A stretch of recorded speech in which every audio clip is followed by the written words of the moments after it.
Geologists are out with a very startling warning that Southern California is overdue for a major and possibly catastrophic earthquake. A new study says it's expected to hit along the San Andreas Fault north of Los Angeles. It could have a magnitude of 7.5 or higher. That's big. For the first time, scientists are closer to knowing when it could strike. CBS News science and futurist contributor Michio Kaku is a physics professor at the University of New York City. Good morning to you, Professor. When I went to see you in the green room, you said, I'm here with doom and gloom. But let me tell you, I grew up in high school and junior high. We've been hearing about an earthquake coming in California for years. What makes this different? Well, before it was all hocus pocus and black magic predicting earthquakes. And I was born in California, 10 miles from the San Andreas Fault, living under the shadow of the big one. Now we can quantify this.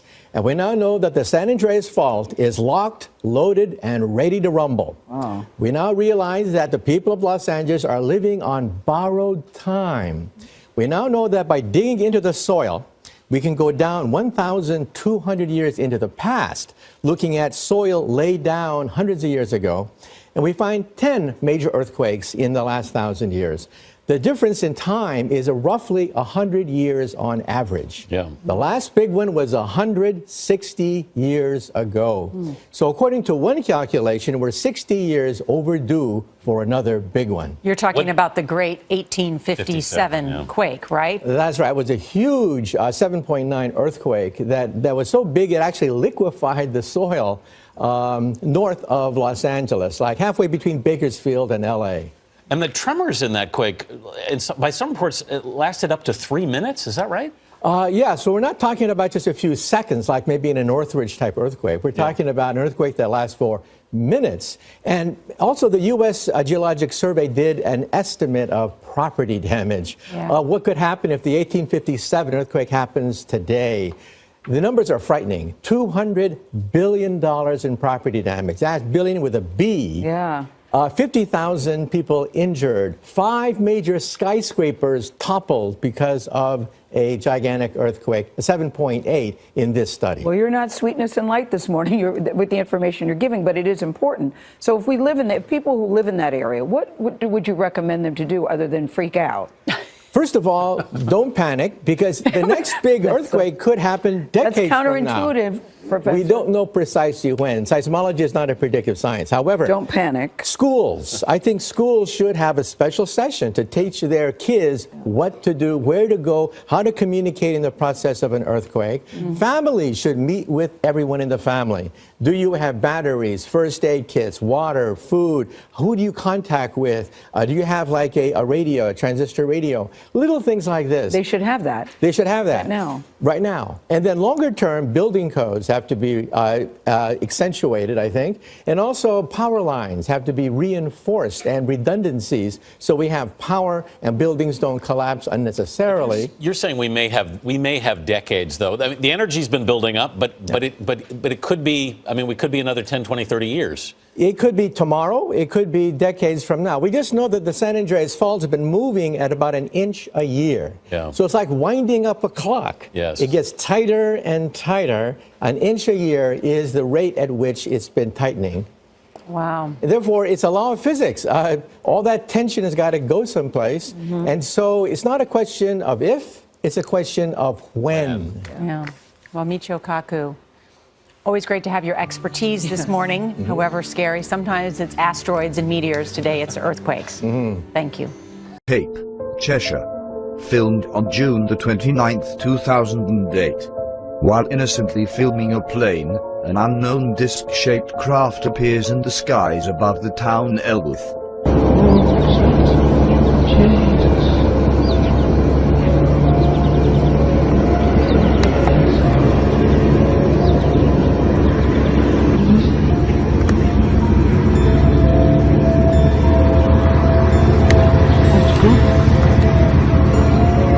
Although multiple witnesses report the sighting to the authorities, no record can be found. Southern England, June 1976. During the filming of the first ever commercial flight of a British Airways Concorde, a small spherical object appears in shot. The craft curiously investigates the Concorde, then disappears into the sky at an incredible speed. Here we look at the original footage.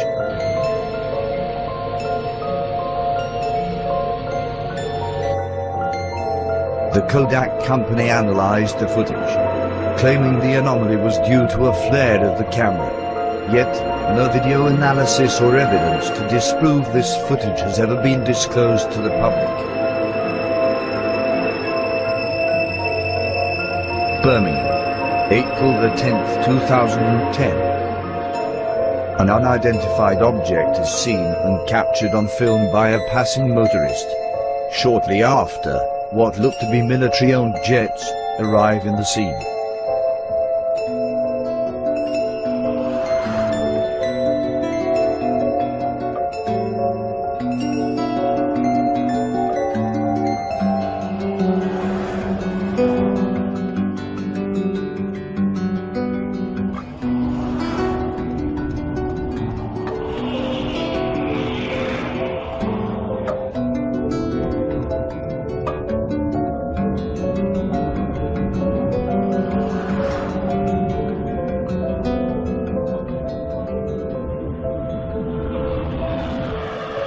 Tell you that homes have been severely damaged.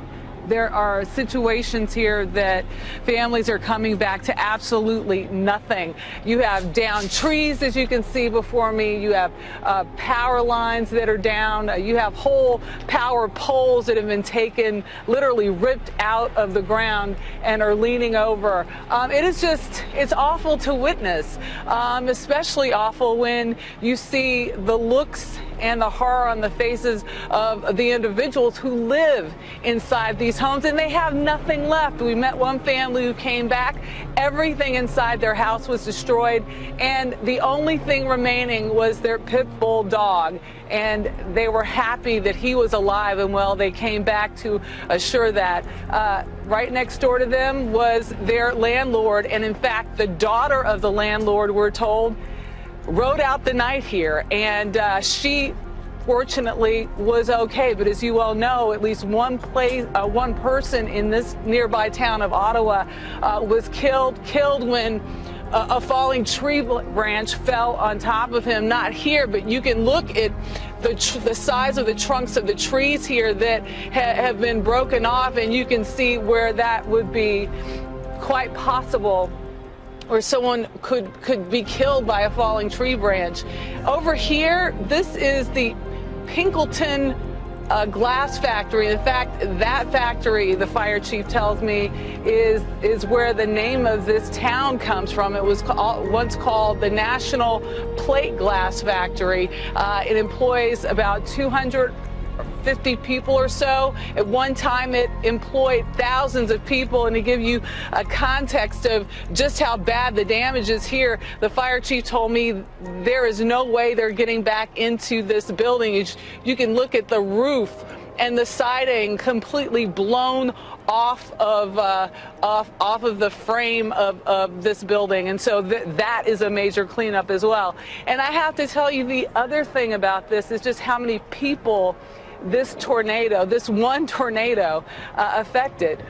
There are 500 families whose homes were impacted here. That's a quarter of the town of Naples. So it is really hitting this place hard. The governor of Illinois stopped through here to reassure families that the state would be here for them. And in fact, last night he enacted the state's Emergency Response Operations Center so that they could hit the ground running this morning and ensure that they would be here to provide help and assistance to many of the families who are, quite frankly, going to be displaced. And Michelle, in just a few last seconds we have with you, we were watching some of the footage of just the size and strength of that tornado. You're showing us people's lives have been literally turned upside down. How much of a warning did they have to make a plan of escape? You know, the people that I spoke with said that the sirens went off at least 5 minutes before the tornado actually hit. So in terms of the first response, not the first response, but the first indicator that danger was on its way, they said they were forewarned, and it gave them enough time to warn their families and to tell them not to go to, or at least not to come to this area, that they stayed far away. Yeah, I mean, at least they had 5 minutes, but imagine having just that amount of time to figure out how to completely get out of the way. Michelle Miller giving us some great insight there in Naples, Illinois. Thanks, Michelle.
Dozens of homes from Oklahoma to Wisconsin.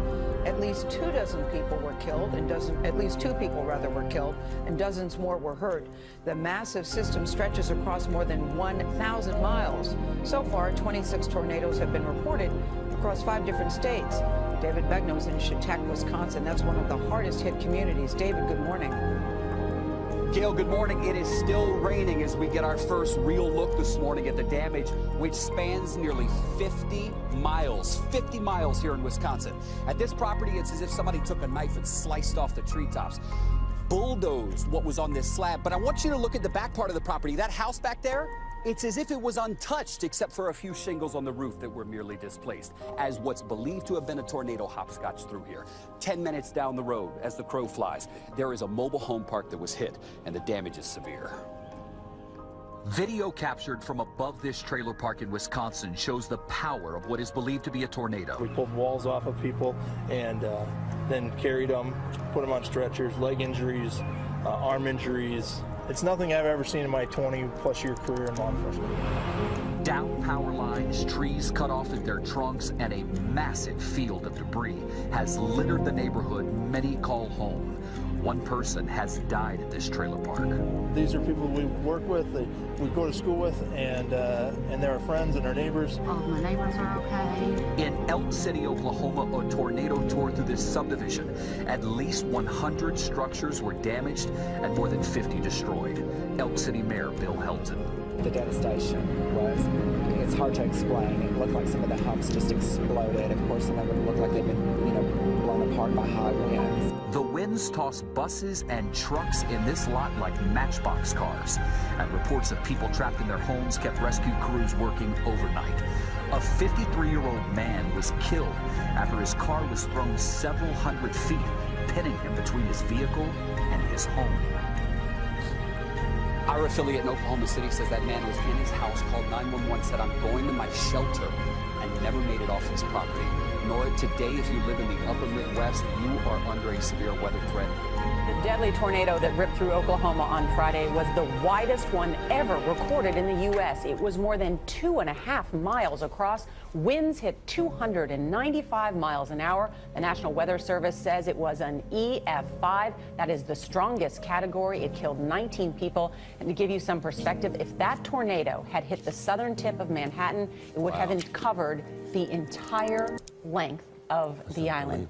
That gives me the chills. Wow. And storms, but we are just watching this one thunderstorm go back over the weather 3, and this is the one that's had a history of rotation. There's no history of damage with this, but there is a history of rotation with this storm for the last almost 3 hours now, as it's pushed across the eastern part of our viewing area. And so now we have that tornado warning until next few minutes for Edgecombe County, eastern Edgecombe County. But really the rotation with that is almost out of Edgecombe. There it is there. We'll show you again, right in this area is where there's the rotation. So the Edgecombe County line is right here.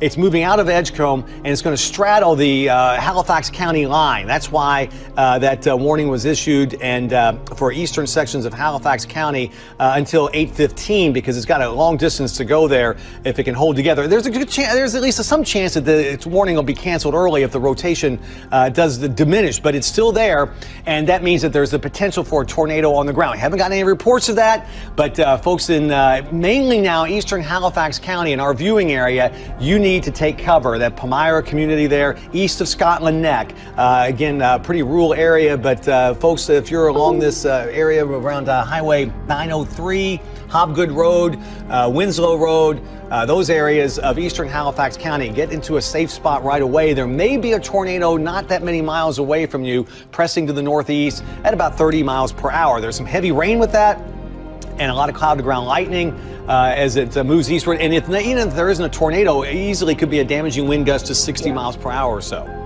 That's right. And zooming out once again, if you are just now joining us, we do have 2 active warnings at this point. So we have a tornado warning out for Halifax County, also more of the same, a severe thunderstorm warning. Watching 2 areas of rotation at this point, but just looking at a wider view, pretty much things are a lot, not seeing as much activity farther to the south near Raleigh, Smithfield, Sanford, Chris. That severe threat going down the farther south you go, and that's because that warm front is lifting to the north. And really the strongest storms right now, that's near Henderson, Roanoke Rapids, along with these storms that are under a warning. So looking at this severe thunderstorm warning out for central sections of Halifax County. As I mentioned earlier, this is under a severe